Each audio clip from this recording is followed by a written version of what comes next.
তৃণমূল নেতার বাড়ি লক্ষ্য করে বোমাবাজির অভিযোগ আইএসএফের বিরুদ্ধে। অভিযোগ অস্বীকার আইএসএফের। লোকসভা নির্বাচনের আগে আবারও উত্তপ্ত হয়ে উঠল দক্ষিণ চব্বিশ পরগনা জেলার ভাঙড়। এবার তৃণমূল নেতার বাড়ি লক্ষ্য করে বোমাবাজির অভিযোগ উঠল আইএসএফের বিরুদ্ধে। ঘটনাটি দক্ষিণ চব্বিশ পরগনা জেলার উত্তর কাশীপুর থানার ভোগালী 1 অঞ্চল এলাকায়। অভিযোগ, গত পঞ্চায়েত নির্বাচনে তৃণমূলের প্রার্থী হয়ে নির্বাচনে প্রতিদ্বন্দ্বিতা করে আইএসএফের বিরুদ্ধে। নির্বাচনে পরাজিত হন তিনি, আর এলাকায় সক্রিয়ভাবে তৃণমূলের নেতৃত্ব দেন। অপরাধে তার বাড়ি লক্ষ্য করে বোমাবাজি করে। ঘটনার অভিযোগে আঙুল উঠে আইএসএফের বিরুদ্ধে, তবে সমস্ত অভিযোগ অস্বীকার করে আইএসএফ। তবে এই ঘটনা পুলিশ সূত্রে জানা যায়, এলাকায় একটি চকলেট বোমা ফেটেছে। ঘটনার তদন্তে উত্তর কাশীপুর থানার পুলিশ। আজকে হঠাৎই মানে 15-20 মিনিট আগে আমার বাড়ির নিচে একটা কারখানা আছে, আমার কারিগররা সব কাজ করছে, সঙ্গে আমিও ছিলাম। হঠাৎ একটা বোম মেরে দুষ্কৃতীরা চলে গেছে। ওরা দুটো গাড়িতে মোট 6 জন ছিল। আইএসএফের দুষ্কৃতীরা বোম মেরে চলে গেছে। ওরা দুটো গাড়িতে 6 জন ছিল। কারণটা হচ্ছে, কালকে আমাদের এই বুথে আমাদের শওকত মোল্লা সাহেব তিনি মিটিং করে গিয়েছেন। তাতে বলে গিয়েছিল যে একটা বোম মারার ক্ষমতা আর নেই, যেহেতু আমাদের কলকাতা পুলিশ এসছে, একটা পটকা ফাটিয়ে দেখাক। সেই তার আক্ষিতে আজকে আমার বাড়ি ওরা বোম মেরে গাছজুয়ারিটা দেখে গেল। তো কি কারণে এই আপনার বাড়িতে হামলাটা হলো? কি কারণে? আমি টিএমসি করি, টিএমসির নেতৃত্ব দেই। তৃণমূলের নেতৃত্ব দেন বলে আপনার বাড়িতে আজকে হামলা হলো। কে বা কারা করেছে কিছু দেখতে এ তো বোঝাই যাচ্ছে আইএসএফের দুষ্কৃতীরা। আর কে বা কারা করেছে সেটা আমাদেরও নজর দেওয়া। আমরা নিশ্চয়ই প্রশাসনকে জানাবো, প্রশাসন তার নিশ্চয়ই আইনত ব্যবস্থা নেবে। যদি না আইনত ব্যবস্থা নেয়, আমরা কঠোরতম আন্দোলন নেমে যাবো, কাল থেকেই নেমে যাবো পথে। আপনার নাম আর পরিচয়? আমার নাম মোহাম্মদ মমিনুর খান। আমি এই বুথের টিএমসির ক্যান্ডিডেট, পঞ্চায়েতের ক্যান্ডিডেট। তৃণমূলের প্রাক্তন প্রার্থী ও পঞ্চায়েত প্রাক্তন প্রার্থী যেই হোক, তার বাড়িতে নাকি বোম পড়েছে। সেই বোমটা নাকি আইএসএফের ছেলেরা মেরেছে। দেখেন, আমি আপনাদের মাধ্যমে সবাইকে জানাতে চাই,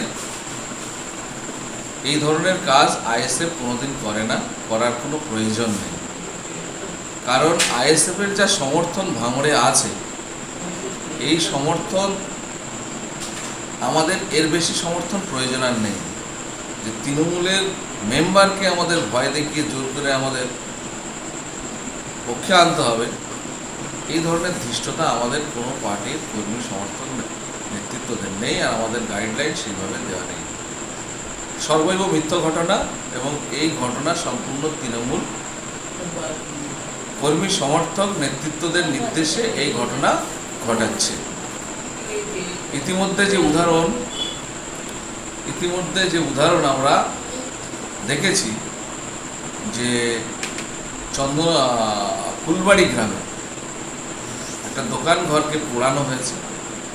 পার্টির নির্দেশে নিজেরাই পুড়িয়েছে, নিজেদের সমর্থকদের দোকান ঘর পুড়িয়ে সেখানে আমাদের কর্মী সমর্থকদের নামে কেস দেওয়া হয়েছে।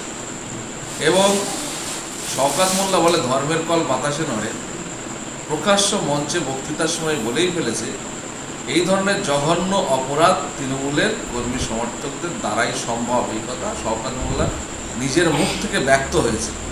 এর থেকে প্রমাণিত যে ধরনের অন্যায় অপকর্ম এরা করে চলেছে, তার মানে স্বতঃস্ফূর্ত স্বীকারোক্তি না চাইলেও মুখ দিয়ে বেরিয়ে গেছে।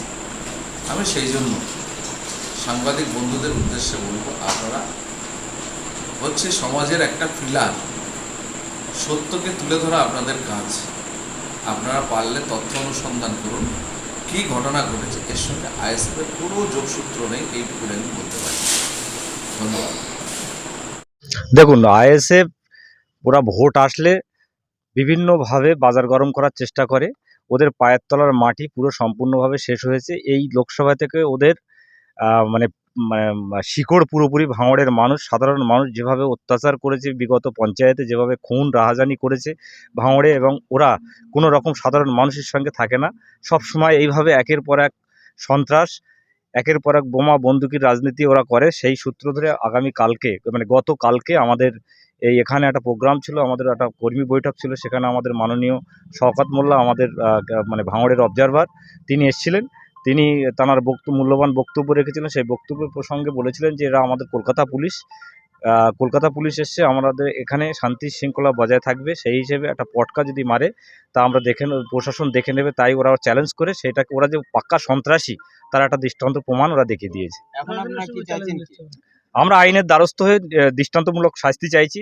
আমরা নিশ্চয়ই আইএসএফ এর যারা কুখ্যাত দুষ্কৃতীরা এই কাণ্ড করেছে, এক্ষুনি এখানে বাচ্চারা ছিল, শিশু বাচ্চারা ছিল, এখানে যে কোনো মুহূর্তে দুর্ঘটনা ঘটে যেতে পারতো। নিশ্চয়ই আপনারা এখানে দেখেছেন যে এখানে কিভাবে বোমের সিমটম এখানে দেখেছেন, সুতুলি টুতুলি পড়ে আছে, এবং এখানকার গ্রামের পার্শ্ববর্তী সবাই জানে যেভাবে বাচ্চাদের এখানে চরমভাবে ক্ষতি হতে পারতো। তার জন্য আইনি আমরা দ্বারস্থ হবো এক্ষুনি, প্রশাসন যাতে তার বিহিত ব্যবস্থা করে তার জন্য আমরা প্রশাসনের দ্বারস্থ হচ্ছি। আপনার নাম আর পরিচয়? আমি মুদাসসির হোসেন পিন্টু, পূর্ত কার্য পরিবহন কর্মাধ্যক্ষ, ভাঙড় 2 পঞ্চায়েত সমিতি।